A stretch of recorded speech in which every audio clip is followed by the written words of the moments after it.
कुपटा येथील ज्ञानोपासक विद्यालयातील सन 2004च्या 10वीच्या माजी विद्यार्थी बॅचचा रौप्य महोत्सवी स्नेह मेळावा रविवार दिनांक 27 एप्रिल रोजी धर्मापुरी येथील श्रीराम बाग गार्डन येथे उत्साहात पार पडला। तब्बल 25 वर्षांनी एकत्र आलेल्या वर्गमित्रांनी आठवणींना उजाळा दिला। सर्वजण खळखळून हसले, गप्पा गोष्टी केल्या।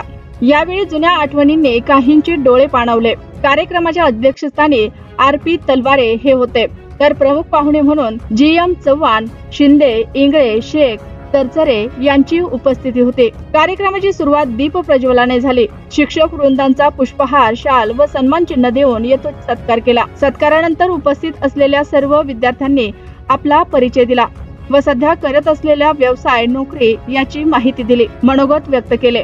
अनेक जुन्या आठवणींना यावेळी उजाळा मिळाला।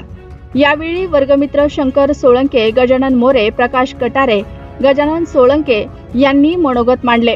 चव्हाण यांनी एक सुंदर कविता सादर केले। कार्यक्रमाचे प्रास्ताविक हनुमान सोळंके यांनी केले। सूत्रसंचालन दीपक हरकळ यांनी केले, तर आभार कैलास जाधव यांनी मानले। कार्यक्रमाच्या यशस्वीतेसाठी प्रकाश कटारे, सखाराम खरावे, तुकाराम खापरे, गोविंद पवार, गजानन सोळंके, दत्ता तुरे, विष्णू आघाव यांनी पुढाकार घेतला।